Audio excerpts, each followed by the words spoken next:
Un dolor en la parte posterior del tórax, se hizo una placa y tenía un neumotórax. ¿Y por qué se dio? No sabemos. La mayoría de estas espontáneas son por bleps pleurales, que son como unas burbujitas, como unas bulas que se hace el pulmón, sobre todo en el ápice pulmonar. La mayoría de estas espontáneas son por bleps pulmonares, ¿ya? El neumotórax secundario, cuando sabemos cuál es la causa, un cáncer, un quiste digestivo que se ha roto, ¿no? Traumático, obviamente, pues, cuando ha ocurrido un traumatismo, ¿no? Su nombre mismo lo dice. Atención, cuando la presión intrapleural supera la presión atmosférica del ambiente, y de tal manera que si tú pones una aguja en un neumotórax de tensión, en vez del aire entrar, va a salir. ¿Por qué? Porque la presión intrapleural es mucho mayor que la presión atmosférica. Por eso es que desplaza el mediastino. ¿Ok?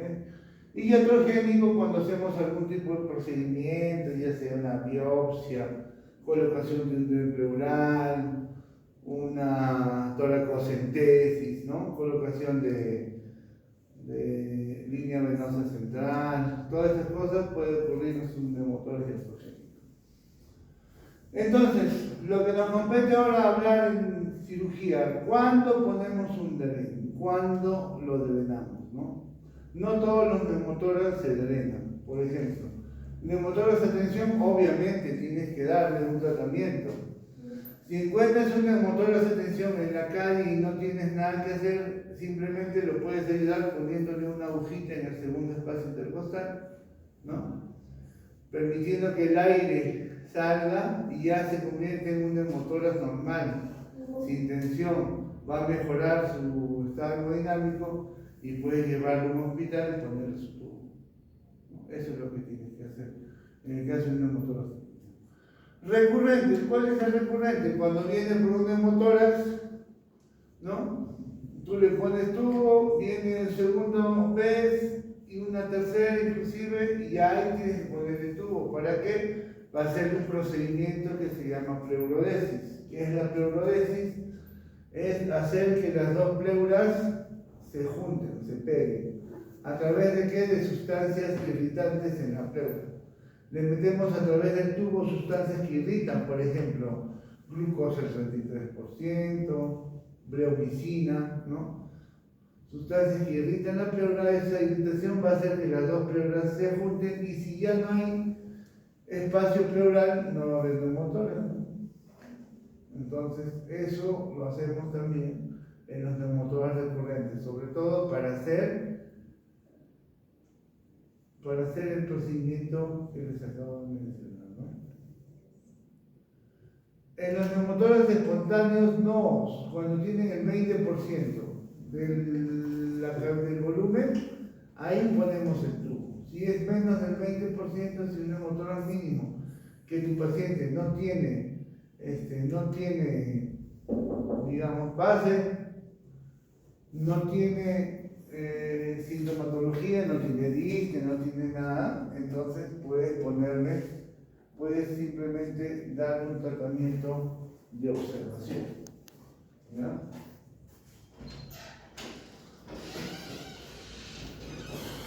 Neumotórax creciente. ¿Qué es el neumotórax creciente? Es aquel neumotórax que ingresó como menos del 20% y que, como tú lo hospitalizaste para el monitoreo, le sacas la placa a las 48 horas y ya no es 20, sino 50. Ha crecido, entonces ese tienes que poner el tubo. Neumotórax traumático también, neumotórax por barotrauma, sobre todo los que hacen buceo, también se puede poner un. ¿Ok? Entonces, en la anterior, en los neumotórax recurrentes, ¿qué procedimiento hacemos? La pleurodesis. ¿Ok? Muy bien. Entonces, ¿qué hacemos con los neumotórax menos del 20% que son asintomáticos?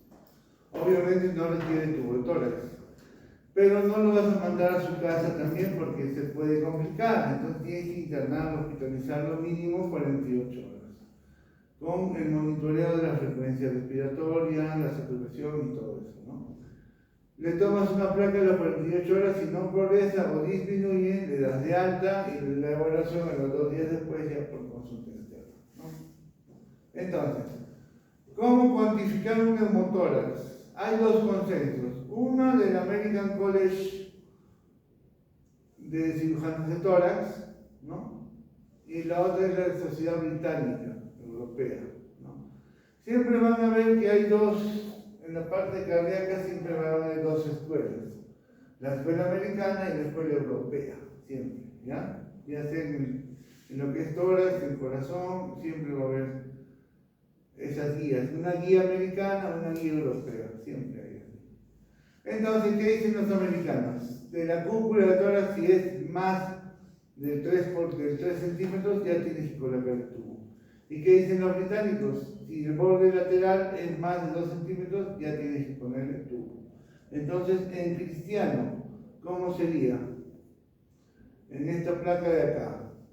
¿Qué dicen los americanos? Del borde superior hasta el borde del pulmón, aquí hay más de 3 centímetros, ¿no? Entonces, eso ya amerita poner un drenaje. Y la parte lateral también. Más de 2 centímetros, según los británicos, ya es para poner el tubo. Muy bien. Sigamos. Inclusive hay una fórmula que si ustedes quieren pueden hacerla y te va a dar el porcentaje de neumotórax. Ya saben, más del 20% lo ponemos tubo, ¿no? Muy bien. En la parte más práctica, si tienes un neumotórax que no llega a encontrarse hacia abajo, estamos hablando de un neumotórax mínimo. Pero si ya llega hacia abajo, ya es un 30%. ¿Ven? Entonces, todos los neumotórax que hemos visto es más del 30%. Y ameritaría tubo, ¿no? Ahí que tenemos.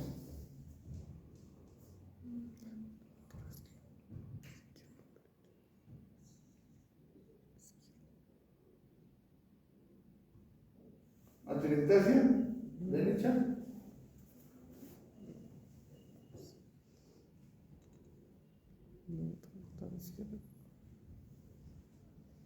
Opiniones, se pueden equivocar ahora, pero ya cuando sean médicos.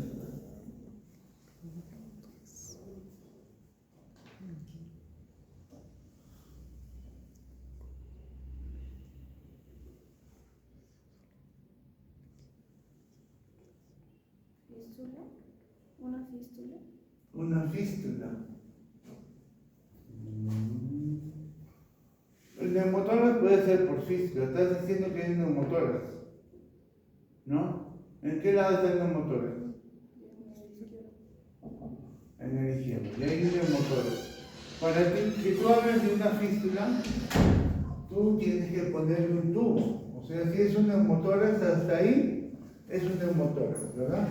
Es más inclusive está colapsado el pulmón acá, ¿no? Este es el pulmón que está colapsado. Entonces, obviamente, necesita un tubo. Tú le pones un tubo. El tubo está en un sello de agua, porque ustedes saben que ya hemos hablado que tiene presión negativa, no puede estar el tubo al aire libre, como en el abdomen, ¿no? El tubo está en una, no sé si han visto una botellita que tiene agua, y el tubo está por debajo del agua, entonces el aire no puede entrar porque está el agua, ¿me entienden?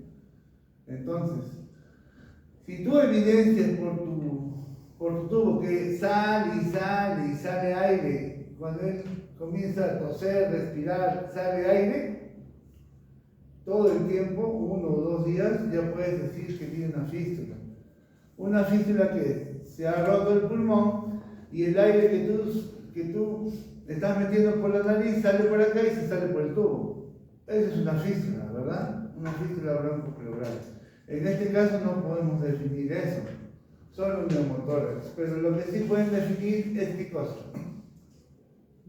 Está desviando, inclusive está haciendo una pequeña atelectasia de este pulmón, ¿no? Esto es un neumotórax, atención. Neumotórax, atención, ¿ok? Ya hemos visto del neumotórax. ¿Alguna pregunta acerca del neumotórax? ¿Tienen alguna duda? ¿Nada? ¿Todo claro? Muy bien.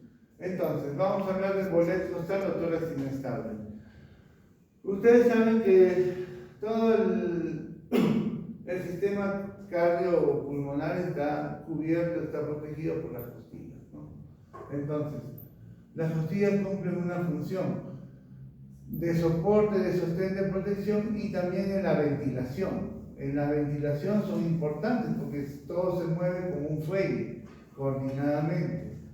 Cuando hay fracturas de 3 o más costillas en 2 puntos diferentes o más de 4 en un mismo punto, altera esta mecánica ventilatoria y puede el paciente crear un distrés respiratorio o bolet costal.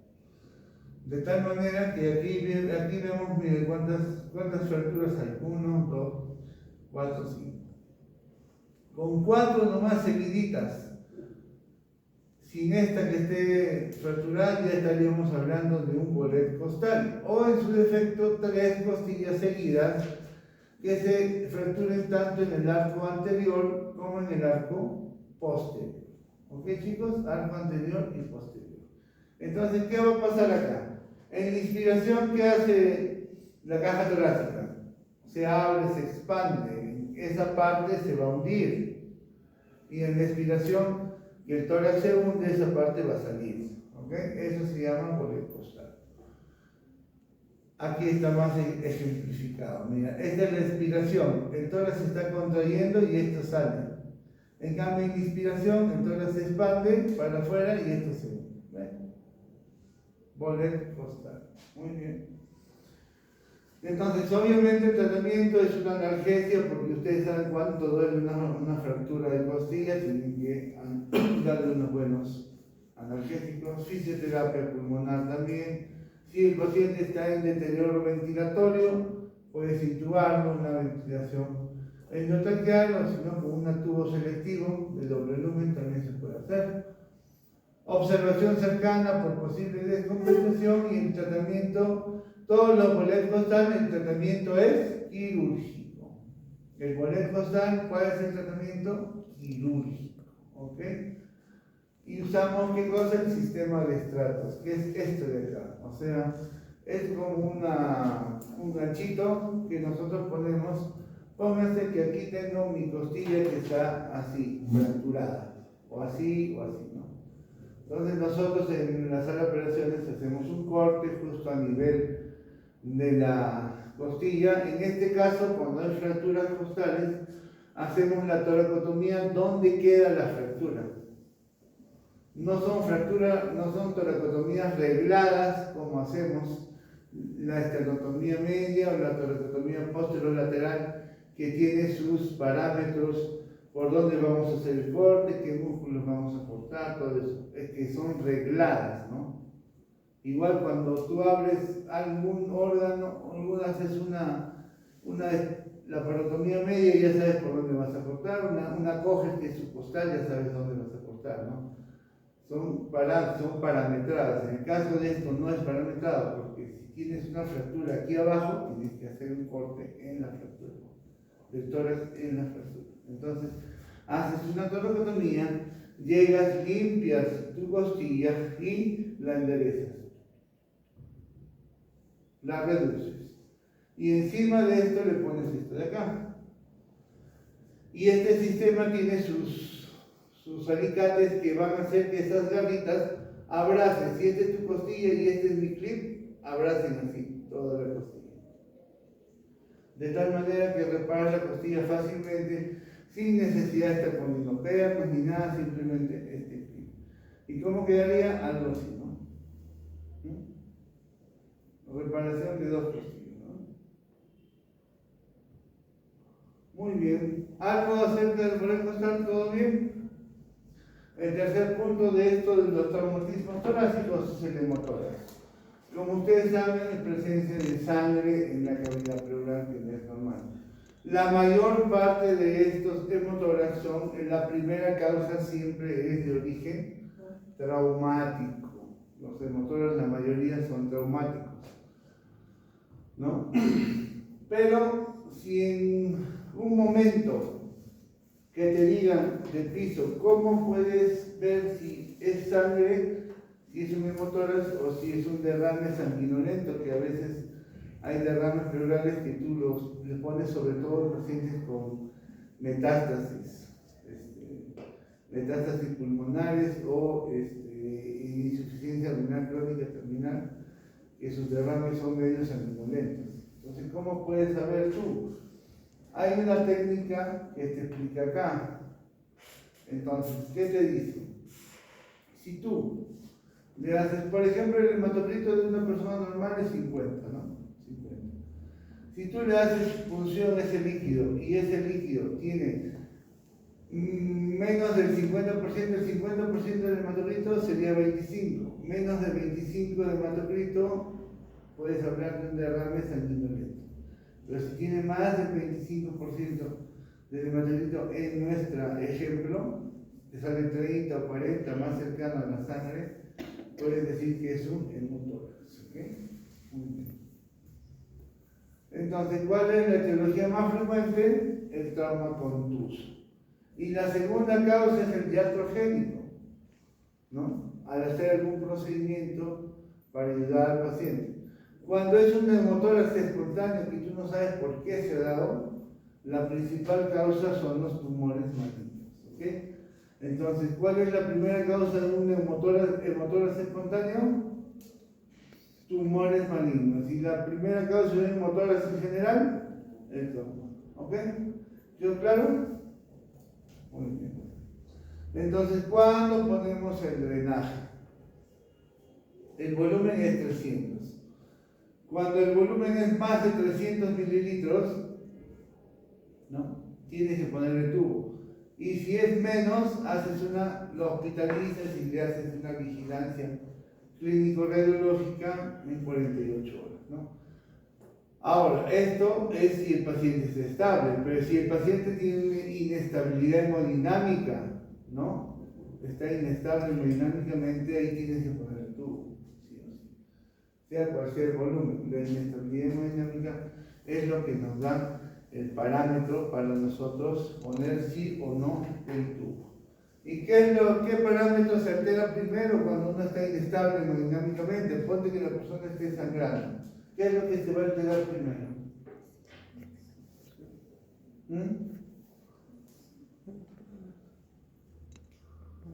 Hablen, no sean tímidos. Ya les he dicho que pueden hablar cualquier cosa. Yo ya estoy acostumbrado a sus respuestas. A ver. Presión. La presión. Muy bien. ¿Cómo es la fórmula de la presión? A ver, ¿quién me dice? ¿Cuál es la fórmula de la presión? Presión es fuerza entre aire. No, pero ese es de la física, pues. Estamos hablando de la presión arterial. Ustedes tienen una fórmula. Sí, ¿Cuál es? Gasto cardíaco por tensión vascular periférica. Ustedes saben que la resistencia vascular periférica es la vasoconstricción o vasodilatación arterial, ¿no? ¿Y el gasto cardíaco de qué depende?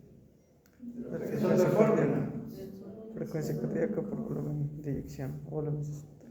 Frecuencia cardíaca por volumen de eyección. Más o menos la frecuencia cardíaca es 70 en un paciente adulto y la fracción de eyección, ¿cuánto es lo normal? 70 también, digamos de 70, ¿no? Recién podemos hablar de una fracción de eyección alterada cuando es menos del 50% de síntomas o no, ¿ya? Pero entre 60 y 70 es lo normal. 70, digamos, 70 por 70, 4.900. Más o menos el gasto cardíaco es 5 litros por minuto de sangre, ¿verdad? Entonces, cuando comienza a caer, por ejemplo, en una hemorragia, ¿no? La hemorragia comienza a caer el volumen de eyección, ¿no? Porque estás perdiendo sangre. La precarga se está perdiendo. Pero ¿cómo el corazón trata de compensar la presión arterial aumentando qué cosa? La frecuencia cardíaca, que es lo primero que se altera. En cualquier shock hemorrágico, lo primero que se altera es la frecuencia cardíaca. Tú le dices a la paciente, al doctor, ¿no? Doctor, pero párelo porque está perdiendo sangre. Pero dice, pues la frecuencia está bien, la presión está bien, pero su frecuencia está en 150. El corazón está manteniendo la presión a base de aumentando la frecuencia cardíaca. Llega un momento en que se va a cansar y la presión va a caer. Entonces nosotros debemos actuar antes de que caiga la presión, con el monitoreo de la frecuencia cardíaca.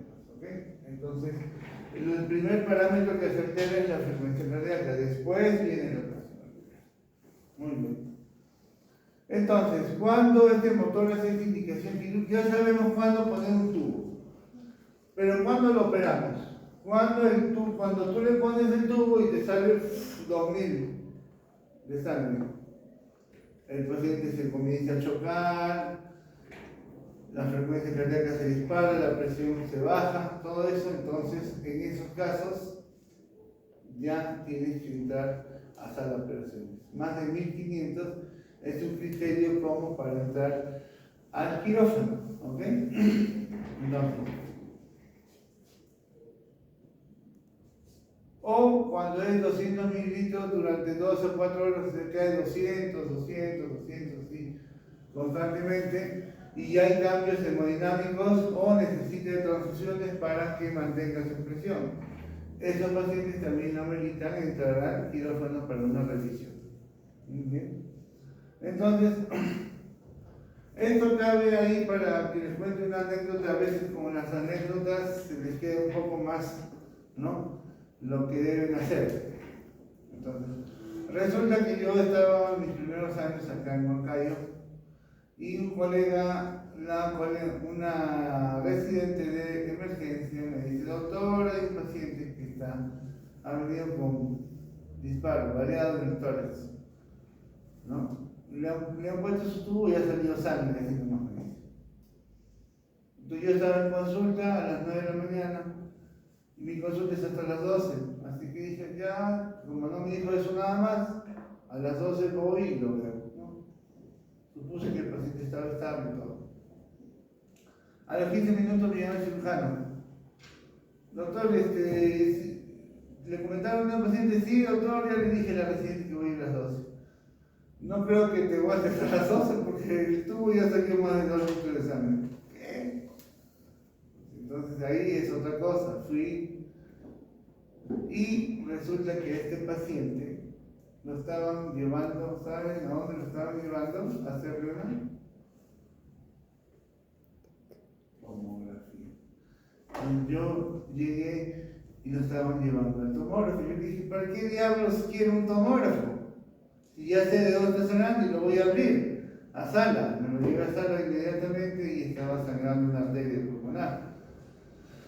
Entonces tuvimos que repararlo y todo eso. Pero para que vean, miren, ¿qué dice el hemotórax? Drenaje. Si está inestable más de 1500, ¿a dónde va? Porque obviamente si está el tubo acá y está saliendo sangre, no vas a abrir el otro lado, ¿no? Tienes que hacer una toracotomía acá de emergencia y ver qué está sangrando. Puede estar sangrando el pulmón, puede estar sangrando la aorta, cualquier cosa. Entonces, pero ya va a cirugía. Si está estable, recién va al tomógrafo para ver por qué es la causa. Siempre es bueno saber, antes de entrar al quirófano, qué es lo que puede ser, porque al menos te da una idea de qué puedes hacer y ya estás en tu cabeza pensando qué vas a hacer, ¿no? Siempre es bueno hacer una tomografía, pero cuando el paciente esté estable. Si está inestable, no vas a perder tiempo en hacer tomografía donde el paciente se puede morir. Tienes que entrar de frente a la cirugía. Ahora, si en la cirugía le preguntas al anestesiólogo: oye, compadre, ¿me lo puedes estabilizar? ¿Cómo va? ¿Cómo está? Le pasas sus drogas, todo, ¿no? Los sinotrópicos para subir la presión, sangre, volumen. Ya te lo estabilizo, inclusive puedes hacer una toracoscopía, meter una cámara para ver que está sangrando. Pero si ya está muy inestable, tienes que abrirlo a través de una toracotomía. Como les decía, toracostomía es corte. Copía es verlo a través de un lente, de una cámara, ¿verdad? Aquí metemos una cámara, aquí de frente le hacemos el corte, ¿no? Si está estable, una tomografía, y si hay coágulos, puedes usar fibrinolíticos de repente, y si no hay coágulos, simplemente el tubo lo va a sacar, ¿no? Ahora, si es más del 30% del coágulo que no sale, ya se formó el coágulo duro, eso ya no va a salir como un tubo, tienes que hacer una toracoscopía o una toracotomía para limpiar la cavidad pleural en los hemotórax estables, ¿ok? Ahora, ¿qué es el edema pulmonar por la expansión? No sé si ustedes ya habrán tenido la oportunidad de ir al hospital y en los pacientes que tienen ascitis les hacen una paracentesis, ¿verdad? Les quitan el líquido. Pero te dicen que no puedes quitarle más de 1 litro porque se puede descompensar, ¿no? Siempre te dicen eso. En el caso del tórax, no. Le ponemos el tubo y le sacamos todo de un porrazo. Pero ¿qué complicación nos puede dar esta complicación? Una complicación rara, 1%, pero de una mortalidad del 20%.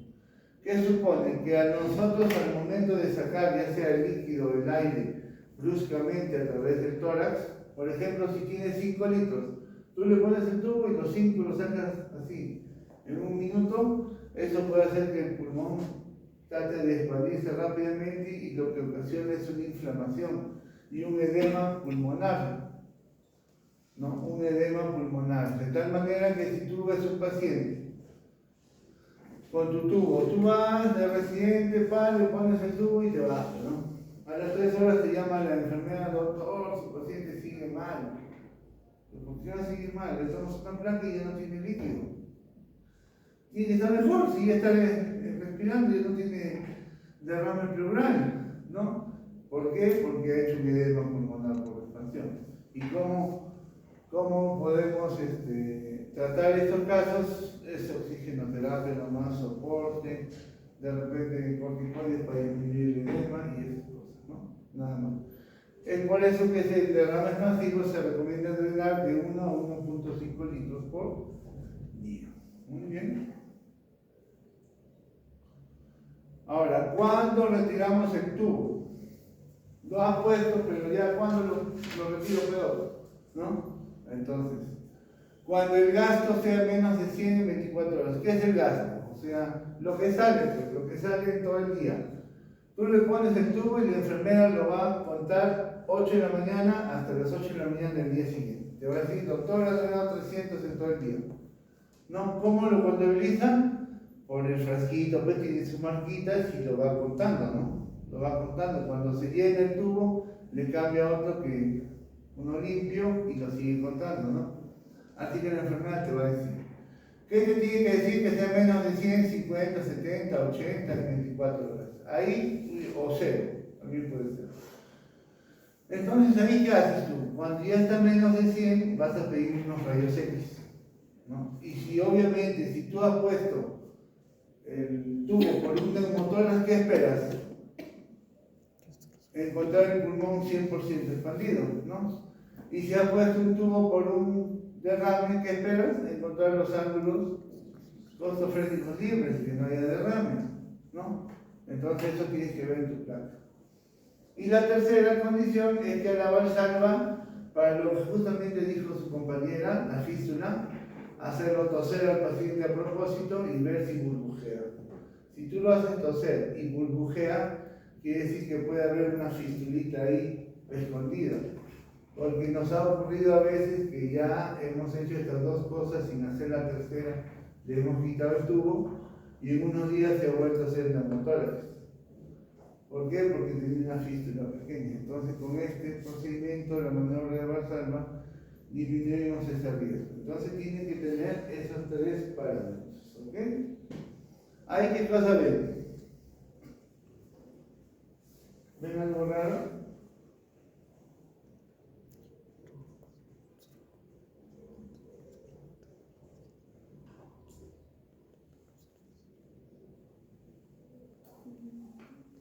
¿Alguien ve algo? No.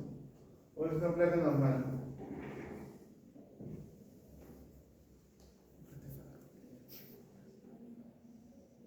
¿Qué dice la enfermera a determinado 50, doctor? y no tiene a la mayor pasarla nada, no procesa nada. ¿Ven el drenaje? ¿Sí? Acá está, ¿no?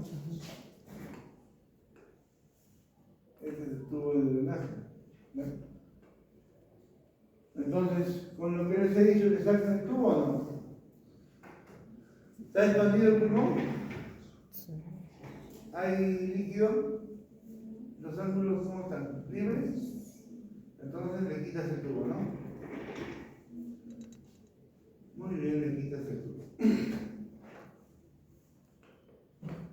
¿Alguna pregunta, chicos? Aparte que no está acá, que es acerca de las aperturas en el tórax, ¿no? Hay varias aperturas que nosotros tenemos en tórax, pero tenemos dos principales.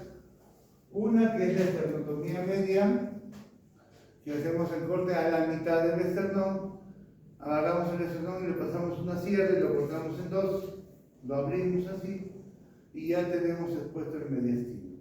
Esta apertura, ¿para qué es? Todo lo que es mediastino anterior y mediastino medio, quiere decir corazón. Corazón, aorta ascendente hasta el callado.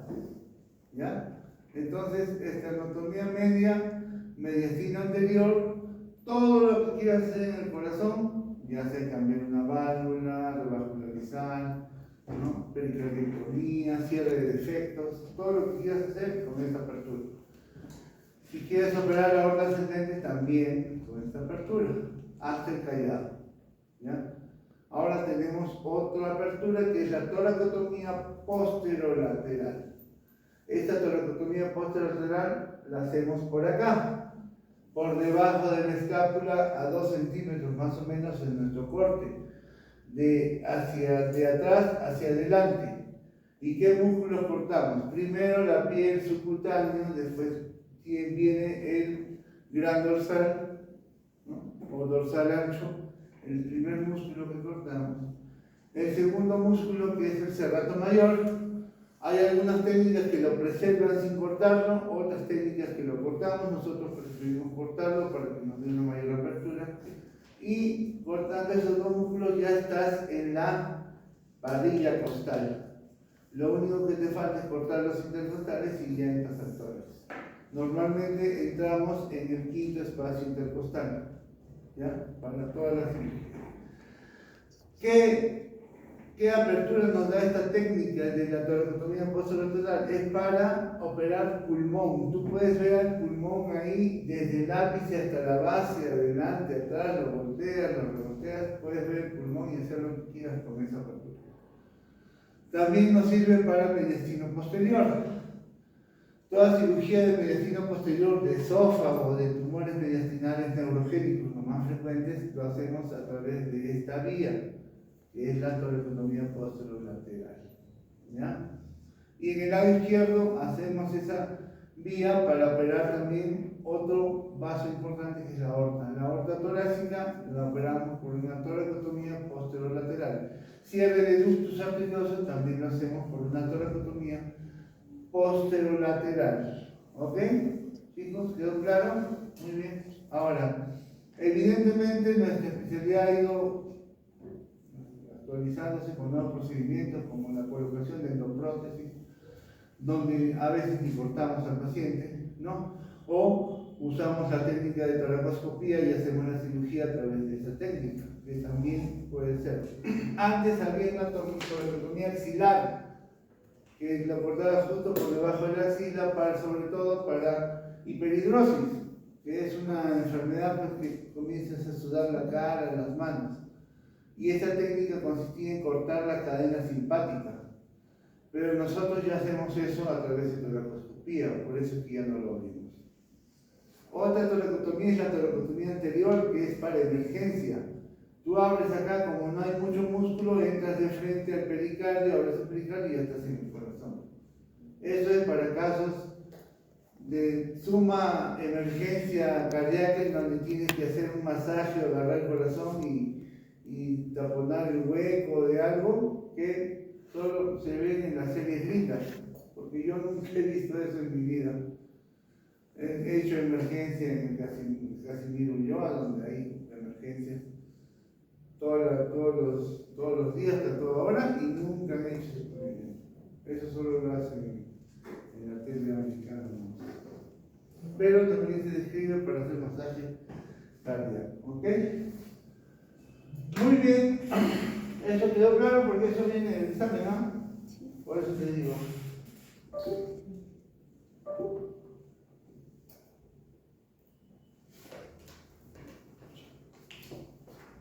¿Cuándo es su examen ahora? Mañana.